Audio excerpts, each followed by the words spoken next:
The quiet morning. The morning air was crisp, carrying a faint hint of autumn as it swept through the quiet streets of Willow Heights. The sun struggled to break through a blanket of gray clouds, casting a diffused light over the modest houses lying neatly along the avenue. It was the kind of morning that felt too quiet, as though the world was holding its breath in anticipation. 15-year-old Aisha Bennett, a bright and determined girl with a slender frame, took her morning walk as she did every day. Since the accident a year ago, her life had been a series of battles, some physical, others emotional. The neck brace she wore was both a necessity and a symbol of her resilience. Every step she took was a small triumph, a reminder of her spirit's refusal to yield to her body's frailty. Clutching a well-worn novel in her hand, Aisha walked the familiar route along Chestnut Street.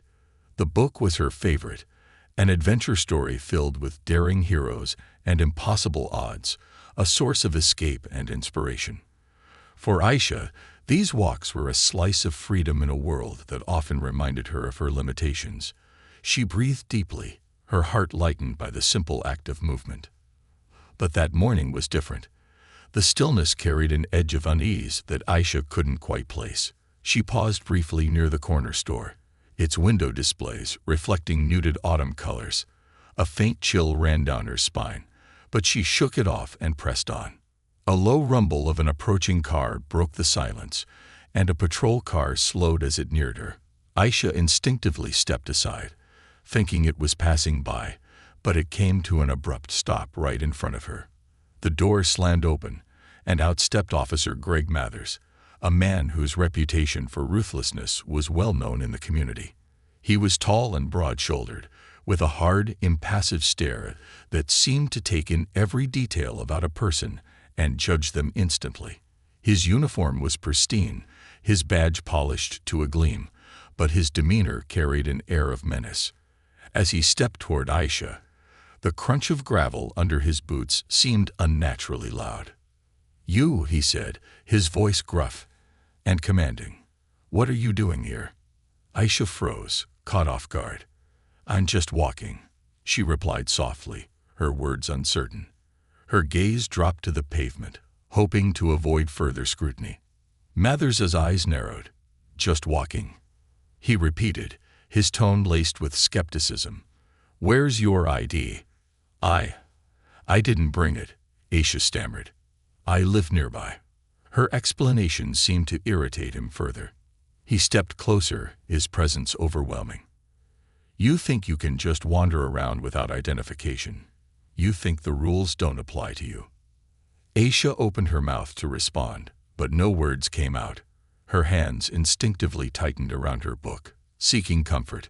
She felt the weight of his glare as if it were a physical force pressing down on her. "What's that?" Mathers asked, pointing to her neck brace. His lip curled into a sneer. "Is that supposed to get you sympathy?" "It's for support," Aisha replied, barely above a whisper. "I need it after." He cut her off with a sharp laugh. "Support? What you need is to learn how to stand on your own 2 feet without crutches." Before she could react, Mathers reached out and grabbed the brace. Aisha flinched and stepped back, but he was faster. With a sudden, brutal motion, he tore it away from her neck. Pain shot through her body, and she let out a cry as her legs gave way, sending her to the ground. "Let's see how you do without it," he muttered, holding the brace aloft like a trophy. His expression darkened as he reached into his pocket and pulled out a lighter. Aisha's heart raced as she realized what he intended to do. "No, please, don't," she cried, reaching out in desperation. Mathers ignored her, his focus on the flame that now danced from the lighter's tip. With deliberate slowness, he held it to the brace. The plastic began to melt, emitting a toxic odor as flames consumed it. Aisha watched helplessly, tears streaming down her face. The world around her seemed to fade, leaving only the crackle of the fire and the suffocating weight of her helplessness. The brace, her lifeline, was gone, reduced to ashes in a matter of moments. As the remnants of the brace smoldered on the ground, Mathers turned to her. "Maybe now you'll understand your place," he said coldly. He cast a disdainful glance at the small crowd that had gathered but remained silent, too afraid or apathetic to intervene. Aisha stayed on the ground, clutching her neck as pain and humiliation coursed through her.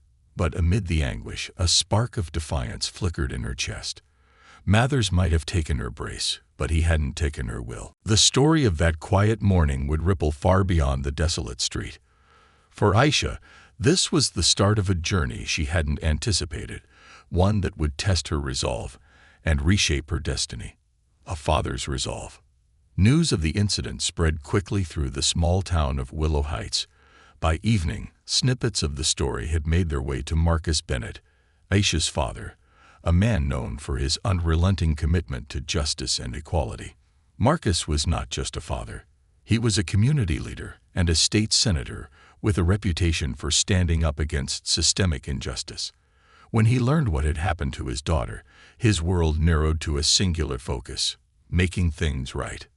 Marcus was in his study when his phone rang, the voice on the other end trembling as they recounted Aisha's ordeal. He listened in stunned silence, his grip tightening around the receiver. The words "neck brace," "burned," and "policeman" hit him like punches to the gut. Without waiting to hear more, he hung up and rushed home. When Marcus arrived, he found Aisha sitting on the couch, her posture rigid, her face pale and tear-streaked. Her hands rested lightly on her neck, and beside her on the coffee table lay the charred remains of her neck brace.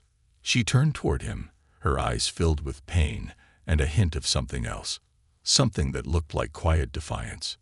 Marcus knelt before her, his large hands gently resting on her knees. "Aisha," he said softly, his voice steady despite the storm raging inside him. "Tell me everything." And she did.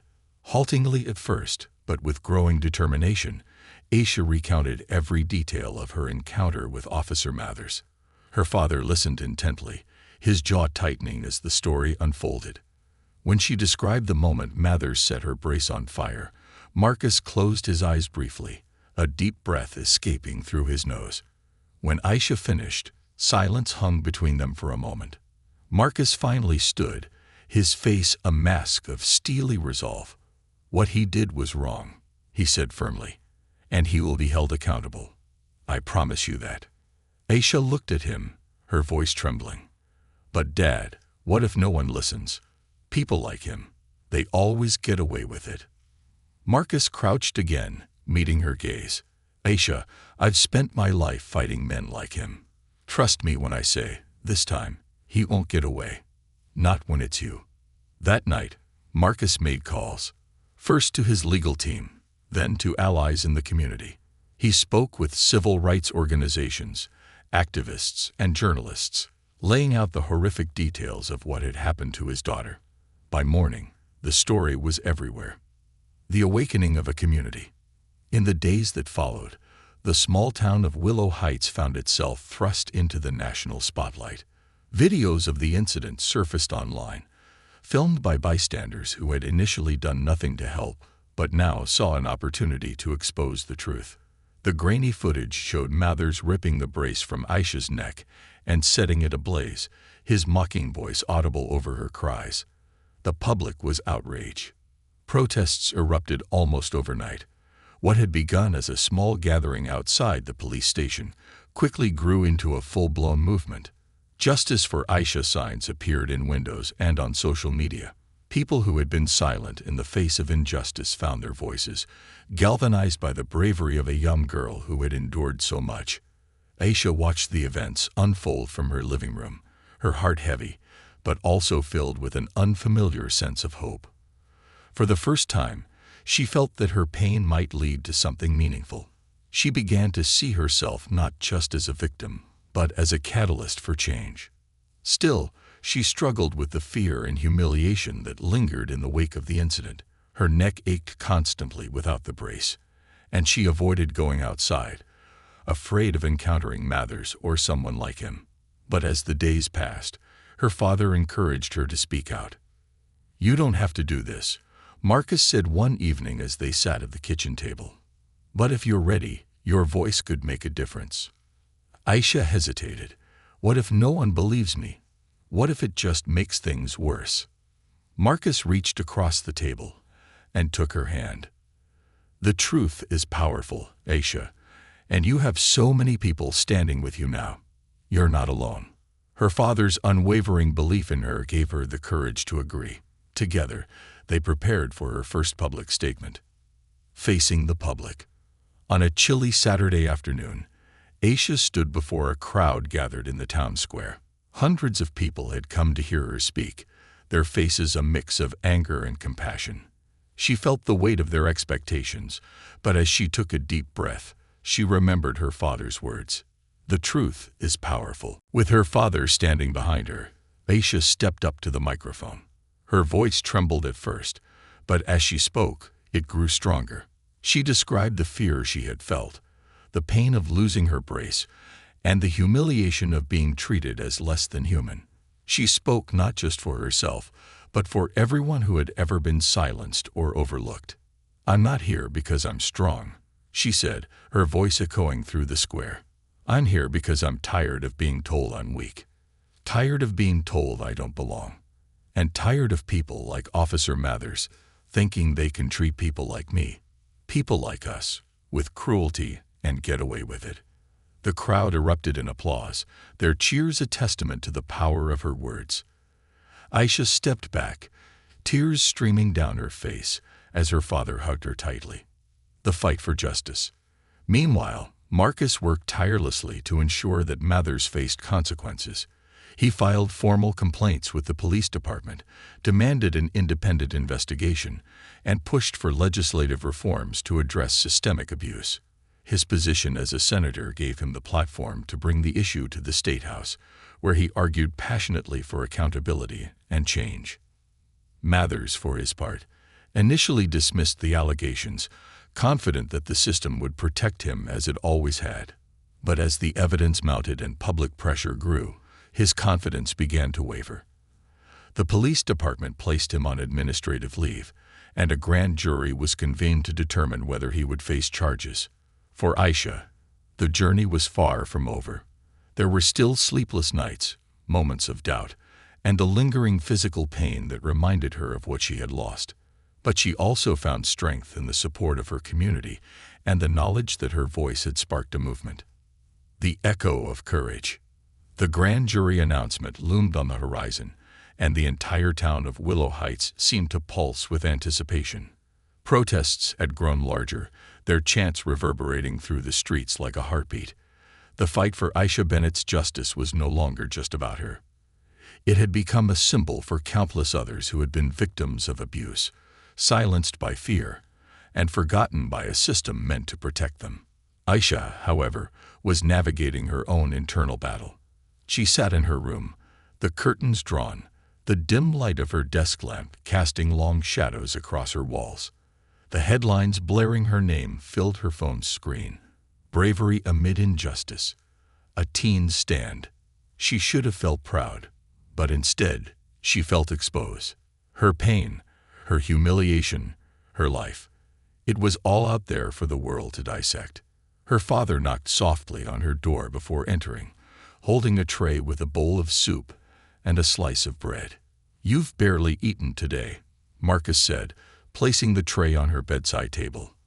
"I'm not hungry," Aisha replied, staring at her hands, which fidgeted with the hem of her sweater. Marcus sat on the edge of her bed, his voice gentle but firm. "You're allowed to feel overwhelmed, Aisha, but don't let this moment define you. You're stronger than you think." She looked up at him, her eyes clouded with doubt. "What if I'm not? What if this is all too much?" He reached out, placing a reassuring hand on her shoulder. "Strength isn't about never feeling afraid or weak. It's about standing up even when you do. And you've already proven how strong you are." Aisha wanted to believe him, but the weight of her ordeal lingered heavily in her chest. The protests, the media attention, even the support, it was all so much. She longed for the simplicity of her walks, the quiet moments when she could escape into her thoughts and dreams. The grand jury decision. The day the grand jury announced its decision, the town square was packed. Protesters held signs that read, "Justice for Aisha," and "No more silence." Cameras from national news outlets were trained on the courthouse steps. Inside, Marcus stood with Aisha, their attorney, and a small group of family and close friends. The jury's decision was read aloud. Officer Mathers would face charges of assault, abuse of power, and destruction of property.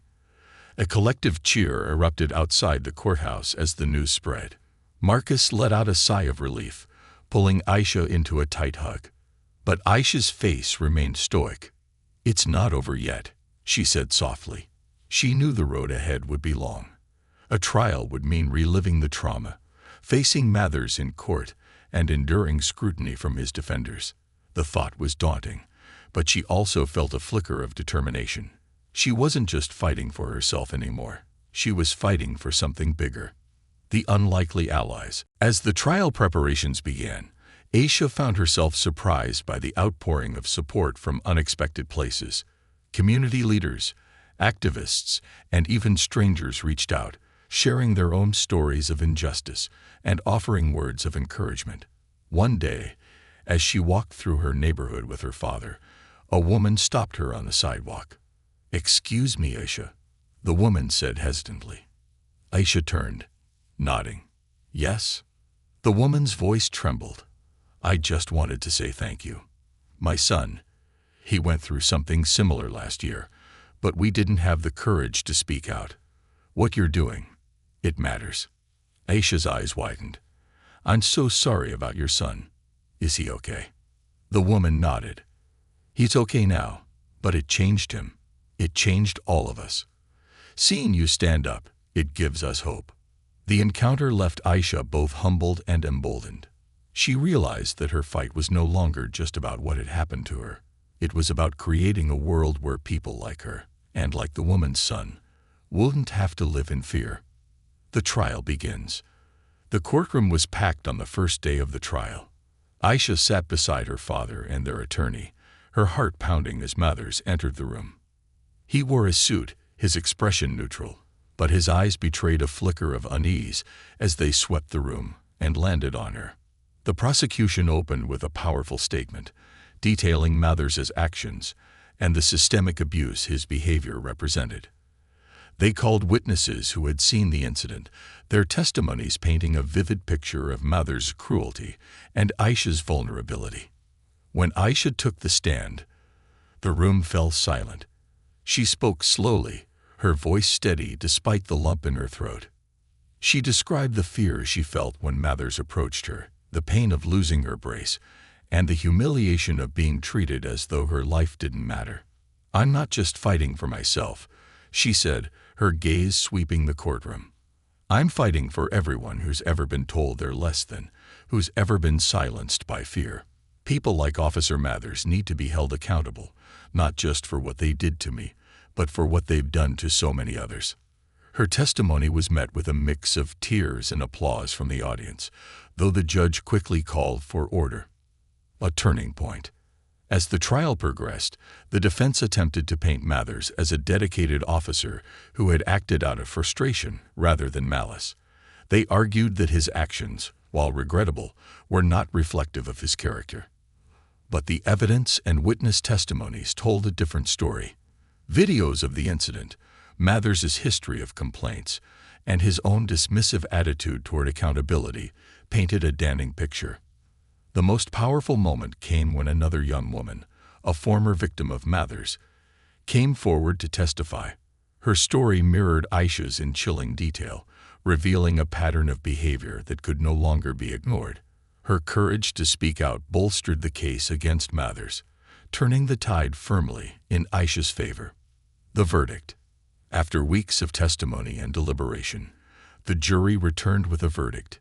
Guilty on all counts. Mathers' face remained impassive as the judge handed down the sentence, but Aisha could see the tension in his jaw, the flicker of anger in his eyes. For the first time, he would face real consequences for his actions.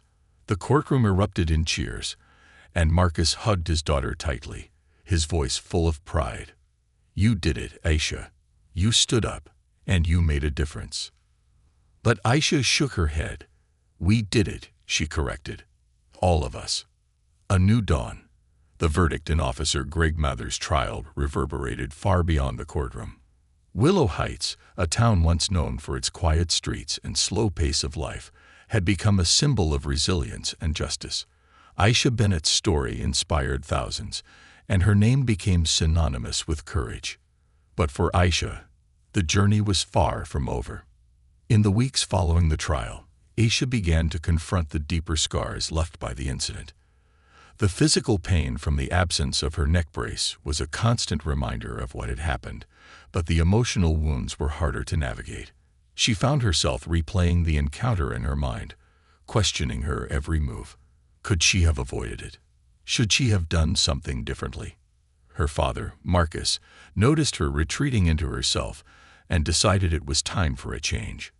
"Aisha," he said one evening as they sat in the living room, "we've been reacting to what happened. It's time we start shaping what comes next." Aisha looked at him quizzically. "What do you mean?" "I mean it's time to turn this pain into something meaningful," Marcus replied.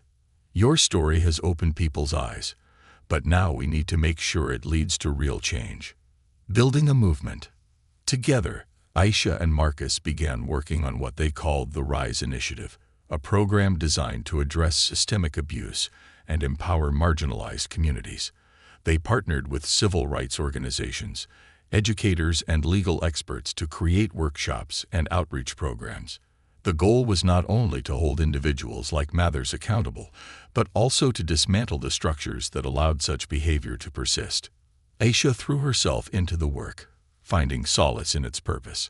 She spoke at schools, community centers, and rallies, sharing her story and encouraging others to stand up against injustice. At first, the public speaking terrified her, but with each event, she grew more confident. Her voice, once hesitant and unsure, became a powerful tool for change. "I used to think that what happened to me was the worst thing that could ever happen," she told a group of high school students during one of her talks. "But now, I realize that the worst thing would have been staying silent, because silence lets people like Officer Mathers win." The students erupted into applause, their faces lit with admiration. For many of them, Aisha was more than a survivor. She was a role model. The challenges of change. Despite the growing momentum of the RISE Initiative, Aisha and her father faced significant pushback. Mathers' supporters, emboldened by anonymity and hatred, flooded social media with vitriol. They questioned Aisha's character, accused her of fabricating the story, and even sent threats. The weight of the negativity sometimes felt unbearable. One evening, as Aisha scrolled through her phone, her heart sank at the sight of a particularly cruel comment. "Just another attention seeker playing the victim card. She'll fade into obscurity like the rest of them." Marcus found her sitting on her bed, tears streaming down her face. "What's wrong?" he asked, his voice filled with concern. She held up her phone. "They hate me. They don't even know me. And they hate me." Marcus sat beside her, taking the phone from her hands. "Aisha, there will always be people who try to tear you down when you stand for something, but their hatred says more about them than it does about you." "But what if they're right?" she whispered. "What if I can't make a difference?" Her father took her hands in his. "You already have. Look at the people you've inspired, the changes you've started. Their voices are louder than the hate, and that's what matters." Aisha nodded, her resolve returning. She knew her father was right, but it didn't make the attacks any easier to bear. Still, she refused to let them silence her. Reaching beyond Willow Heights. As the RISE Initiative grew, so did its impact. What began as a local movement quickly gained national attention. Marcus used his platform as a senator to push for legislative reforms aimed at increasing police accountability and protecting victims of abuse. Aisha became the face of the movement, her image gracing magazine covers and news segments. One of the most significant moments came when Aisha was invited to speak at a national civil rights conference. The event was held in a sprawling convention center, its audience filled with activists, politicians, and journalists from across the country. As Aisha stepped onto the stage, the applause was deafening. She took a deep breath, the enormity of the moment pressing down on her. But as she began to speak, the nerves melted away. "I'm here today not because I'm extraordinary," she said, her voice clear and steady. "I'm here because I'm one of countless people who have faced injustice and refused to stay silent. My story is just one piece of a much larger puzzle, and it's up to all of us to put it together." Her speech was met with a standing ovation, and by the end of the conference, the RISE initiative had secured funding and partnerships that would allow it to expand its reach even further. The ripple effect. Back in Willow Heights, the town began to transform. Inspired by Aisha's courage, residents started holding community forums to address local issues, from policing practices to educational inequality. Businesses displayed the RISE initiative stickers in their windows, and schools incorporated lessons on civil rights into their curricula.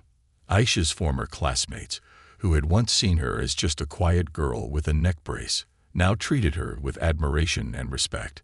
They formed student groups to discuss social justice and organized volunteer events to support the initiative's mission. For Aisha, these changes were the most rewarding part of her journey. She saw the ripple effect of her actions, how one person's stand could inspire an entire community to rise. A new chapter. One evening, as Aisha and Marcus sat on their porch, watching the sun set over the town, he turned to her with a smile. "You've come a long way, Aisha." She nodded, her eyes fixed on the horizon. "We've come a long way." He chuckled. "True, but this is just the beginning." Aisha leaned back in her chair, the cool evening breeze brushing against her skin. For the first time in a long time, she felt a sense of peace. The pain of her past was still there, but it no longer defined her. She had taken control of her story, transforming it into a source of strength and hope. As the sky darkened and the stars began to emerge, Aisha made a silent promise to herself. No matter what challenges lay ahead, she would keep fighting. For herself, for her community, and for the future they were building together. The legacy of courage. Months turned into a year since the fateful day that changed Aisha Bennett's life. The town of Willow Heights had undergone a transformation, but so had Aisha. Her name had become a symbol of resilience and advocacy, but she often felt like she was still catching up with her new role. While the external scars had healed, the emotional ones remained, though they no longer controlled her. Instead, they fueled her determination. The house was quiet as Aisha sat in her room, flipping through a scrapbook her father had started. It was filled with clippings from newspapers, photos of rallies, and letters from people inspired by her story. A photograph caught her eye. A candid shot of her speaking at a protest, her fist raised, her expression fierce and unyielding. She almost didn't recognize herself. Lost in thought again, Marcus's voice came from the doorway. Aisha smiled as she closed the scrapbook. "Just thinking about everything that's happened. It feels surreal." Marcus stepped inside, leaning against the desk. "It's not just something that happened, Aisha. It's something you made happen. You've sparked a movement that's bigger than this town, bigger than any of us imagined."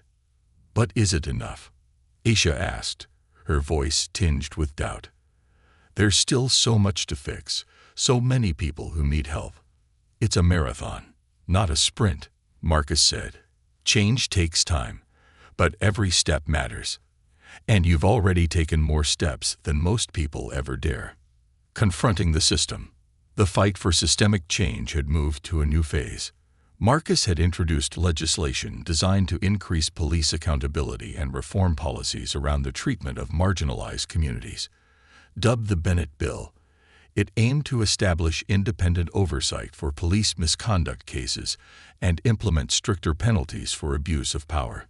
The proposal faced fierce opposition from entrenched political forces and law enforcement unions. Marcus, with Aisha by his side, attended hearings, town halls, and debates to rally support. Aisha's testimony was a cornerstone of their campaign. One of the most contentious hearings took place in the state capitol. The room was packed with legislators, activists, and opponents of the bill. Aisha sat in the front row, her hands clasped tightly in her lap as her father spoke passionately about the need for reform. When it was her turn to testify, Aisha stood and approached the podium. The weight of the moment pressed heavily on her, but she steadied herself and began.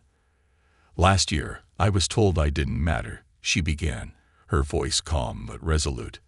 "That my pain, my existence, was inconsequential. But I'm standing here today because that wasn't true then. And it isn't true now." She described the humiliation and fear she had felt during her encounter with Mathers, but emphasized how it had transformed into determination. "This bill isn't about revenge," she said. "It's about ensuring that no one else has to endure what I did. It's about creating a system that protects everyone, not just those in power." Her words were met with a mixture of applause and murmurs of dissent, but she didn't waver. She knew that change wouldn't come easily, but she was prepared to fight for it. A growing movement. As the legislative battle continued, the RISE initiative expanded its reach. It established partnerships with universities, law schools, and advocacy groups, creating programs to educate young people about their rights and empower communities to hold institutions accountable. Aisha traveled across the country, speaking at events and meeting with activists. In every city, she encountered people who shared their own stories of injustice, many of whom credited her with giving them the courage to speak out. In Chicago, a young woman approached her after a panel discussion. "Aisha, I just wanted to say thank you," she said, her voice trembling. "I was afraid to report what happened to me because I didn't think anyone would care. But seeing you fight back, it made me realize I wasn't alone." Aisha hugged the woman tightly, moved by her words. Moments like these reminded her why she had chosen to step into the spotlight, despite the challenges it brought. The cost of advocacy. While Aisha's work brought hope to many, it also came with personal costs. The death threats and online harassment persisted, and she often felt the weight of public scrutiny. Marcus worried about her, though he never said it outright. Instead, he supported her in every way he could, always reminding her of her strength. One evening, as they prepared for yet another rally, Marcus noticed Aisha staring out the window, her expression distant. "What's on your mind?" he asked. "Sometimes I wonder if I'm doing enough," she admitted. "It feels like for every step forward, there are a dozen people trying to push us back." Marcus placed a reassuring hand on her shoulder. "The fact that you feel that way means you care deeply. But remember, you're not in this alone. There are thousands of people standing with you now, because of you." Aisha nodded, his words sinking in. She wasn't just carrying her own burden anymore. She was part of something much larger. Victory and reflection. Months later, after countless debates and negotiations, the Bennett bill passed with overwhelming support. The victory was celebrated across the state, with rallies and marches marking the occasion. Aisha stood on the steps of the Capitol building, surrounded by supporters, as her father delivered a powerful speech. "This isn't just a win for my daughter or for our family," Marcus declared. "This is a win for every person who has ever been told they don't matter. It's proof that when we stand together, we can achieve the impossible." The crowd erupted into cheers, their voices echoing through the streets. Aisha smiled, feeling a sense of accomplishment she hadn't thought possible a year ago. But she also knew that this was just one victory in a much larger fight. Looking to the future, that evening, as the celebrations continued, Aisha and Marcus returned home, exhausted but elated. They sat together on the porch, watching the stars. "You've done something incredible, Aisha," Marcus said, his voice filled with pride. "We've done something incredible," she corrected, leaning against his shoulder. As she gazed at the night sky, Aisha felt a sense of peace and purpose. She had faced unimaginable challenges and emerged stronger, not just for herself but for others. The road ahead was still long, but she was ready for whatever came next. The legacy of her courage would live on, not just in the laws that had been changed or the movements she had inspired, but in the hearts of the countless people she had touched. And for Aisha Bennett, that was more than enough. A new horizon. The air was electric with celebration, but Aisha Bennett felt a strange calm wash over her. The passing of the Bennett bill was a historic moment, and while the victory felt monumental, she knew it wasn't the end. It was merely a chapter in a much larger story. Aisha had spent the morning meeting with local leaders and supporters who had gathered to celebrate the bill's passing. Speeches were given, hands were shaken, and tears were shed. By the afternoon, she found herself standing in a quiet park on the outskirts of Willow Heights, her mind racing with the possibilities that lay ahead. The burden of victory. For the first time in months, Aisha allowed herself to stop and reflect. She thought back to that fateful morning when her walk had been interrupted by Officer Mathers. She remembered the fear, the humiliation, and the pain of losing her neck brace. But she also remembered the spark of determination that had been ignited within her that day. It was that spark that had carried her through the darkest moments, propelling her toward the fight for justice. As she sat on a park bench, her phone buzzed incessantly with messages of congratulations and media requests. She glanced at it briefly before silencing it. The weight of being a public figure, a symbol of resilience and courage, was something she was still learning to bear. Her father, Marcus, joined her a few minutes later, carrying 2 cups of coffee. He handed her one and sat down beside her, his expression warm but weary. "You've been quiet today," he remarked. "I'm just processing," Aisha replied, cradling the coffee in her hands. "It's all so overwhelming." Marcus nodded. "It's okay to feel that way. You've done more in a year than most people accomplish in a lifetime. It's bound to feel heavy." She looked at him, her brow furrowed. "Do you ever feel like it's not enough? Like no matter how much you achieve, there's still so much left to do?" "All the time," Marcus admitted. "But that's the nature of this fight. It's not about solving everything at once. It's about laying the groundwork for those who come after us. You've done that, Aisha. You've created something lasting." Passing the torch. As the Rise initiative continued to grow, Aisha found herself grappling with the question of what came next. The organization had expanded beyond Willow Heights, with chapters in cities across the country. Each chapter focused on empowering communities, educating people about their rights, and advocating for systemic change. But Aisha knew that the movement needed more than her. It needed a collective effort. During a leadership meeting at the Rise Initiative's headquarters, Aisha stood before a group of young activists and volunteers. They were a diverse group, representing the very communities the initiative sought to uplift. "I started this movement because I wanted to fight back against the pain and injustice I experienced," Aisha began, her voice steady. "But it's not just my fight. It's ours. And as we grow, it's important that we share the responsibility of leading this movement. Each of you brings something unique to the table, and together, we can accomplish more than I ever could alone." The room erupted in applause, and Aisha felt a sense of relief. She wasn't stepping away from the movement, but she was taking a step back to allow others to rise. It was a necessary step, both for her own well-being and for the longevity of the initiative. Returning to herself. With her leadership role shifting, Aisha began to focus on rediscovering the parts of herself that had been overshadowed by the whirlwind of activism. She returned to writing, pouring her thoughts and experiences into a journal that soon became a manuscript for a book. The process was cathartic, allowing her to process the trauma and triumphs of the past year. Her book, titled Rising from Ashes, chronicled her journey from victim to advocate. It was raw and honest, capturing the fear, anger, and hope that had fueled her transformation. When the book was published, it became a bestseller, resonating with readers from all walks of life. Aisha found herself on book tours, connecting with people who saw their own struggles reflected in her story. The personal touch. Amid the public milestones, Aisha made time for personal healing. She resumed her morning walks, this time without fear. Each step felt like a reclamation of the freedom that had been stolen from her. She also started therapy, something Marcus had gently suggested months earlier. It was there, in the quiet confines of her therapist's office, that Aisha learned to navigate the complex emotions tied to her experience. One afternoon during a particularly reflective session, her therapist asked, "What does healing look like for you, Aisha?"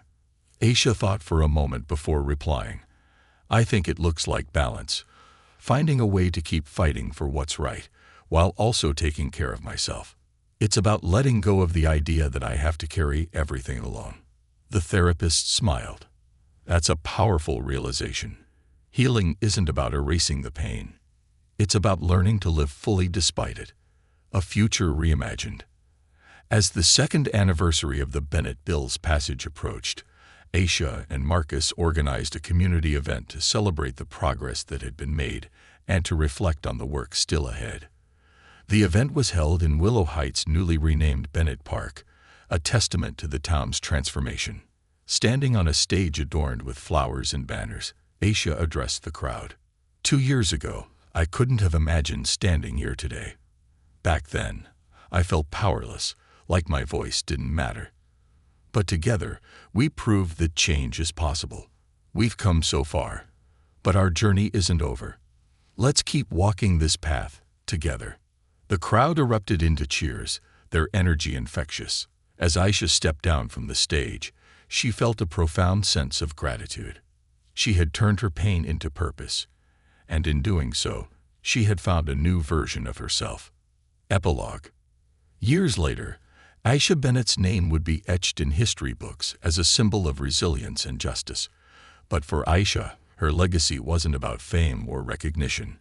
It was about the lives she had touched, the voices she had amplified, and the change she had ignited. As she sat on her porch one quiet evening, watching the sunset, Marcus joined her, a cup of tea in his hand. They sat in comfortable silence, the weight of the past balanced by the hope of the future. "Do you think we've done enough?" Aisha asked, breaking the silence. Marcus smiled. "We've done enough to make a difference, and that's all anyone can ask for." Aisha nodded, her heart at peace. The fight for justice was far from over, but she was ready for whatever came next. The stars began to twinkle in the night sky, a reminder that even in the darkest moments, light could always be found. And for Aisha, that light would forever guide her journey. The end of the beginning. As the event at Bennett Park drew to a close, Aisha lingered behind, watching as families, activists, and friends packed up signs and banners, their laughter and chatter filling the cool evening air. The sun dipped below the horizon, casting a golden glow over the park that bore her family's name.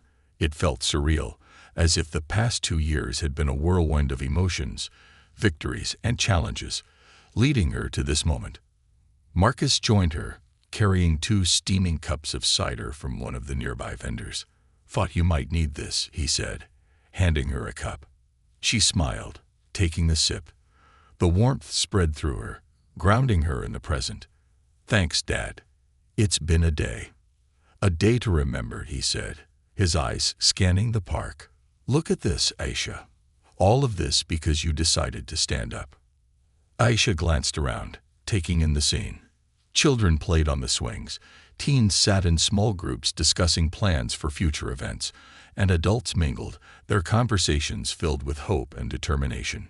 It was a community transformed, a living testament to the power of resilience and collective action. The final steps. Over the following weeks, Aisha began to take deliberate steps toward the next chapter of her life. With the Rise initiative firmly established and led by a capable team, she felt it was time to focus on herself. The organization was thriving, with programs in over a dozen states and growing international interest. It no longer relied solely on her presence, a fact that filled her with pride and relief. One day, while walking through the park, Aisha met a young girl who reminded her of herself. The girl wore a neck brace and carried a notebook filled with doodles and stories. She looked up at Aisha with wide eyes. "Are you Aisha Bennett?" the girl asked shyly. Aisha crouched down to meet her gaze. "I am. What's your name?" "Melody," the girl replied, clutching her notebook. "My mom told me what you did. She said you're really brave." Aisha smiled warmly. Thank you, Melody. But you know what? You're brave too. It takes courage to keep going, even when things are hard. Melody grinned, her cheeks flushing. I want to be like you when I grow up. Aisha felt a lump in her throat as she reached out to touch Melody's shoulder. You already are, and you're going to do amazing things. The encounter stayed with her, a reminder of why she had fought so hard. It wasn't just about justice for herself. It was about paving the way for others like Melody to grow up in a better world. A letter to the future. As Aisha prepared to step back from her public role, she decided to write an open letter to her supporters, a way to reflect on the journey and share her vision for the future. The letter was published in newspapers, on social media, and on the Rise Initiative's website. It read, "To everyone who has stood with me, supported me, and believed in the fight for justice, thank you.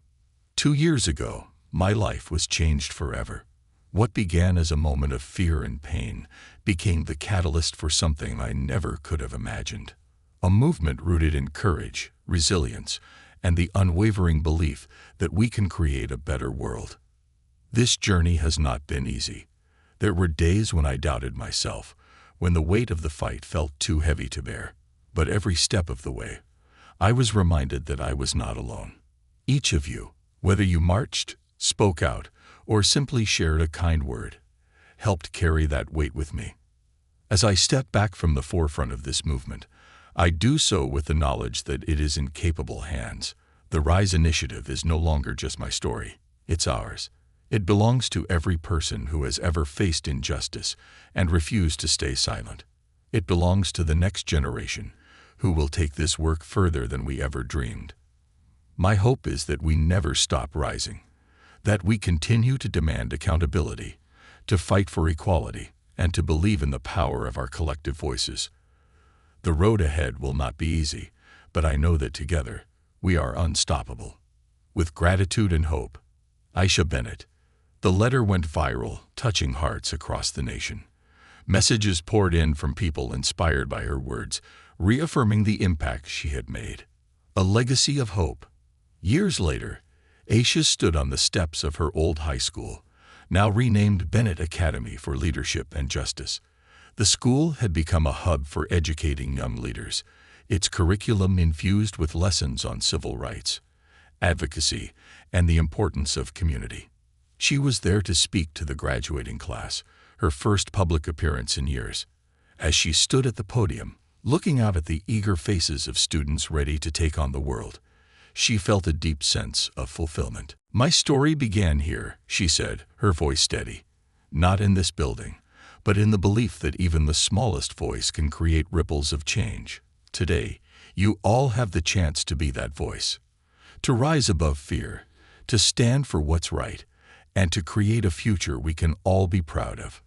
The applause that followed was thunderous, and as Aisha stepped away from the podium, she felt a sense of closure. Her fight had created a legacy that would continue to grow, nurtured by the countless lives she had touched. A new horizon. That evening, Aisha and Marcus sat on their porch, just as they had so many times before.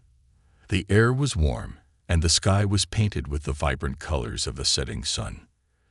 "Do you think we've done enough?" Aisha asked, her tone reflective. Marcus took a sip of his tea, a small smile on his lips. "We've done enough to make a difference, and that's all anyone can ask for." Aisha leaned back, her gaze fixed on the horizon. For the first time in years, she felt a deep and abiding peace. The fight for justice was far from over, but she knew she had played her part.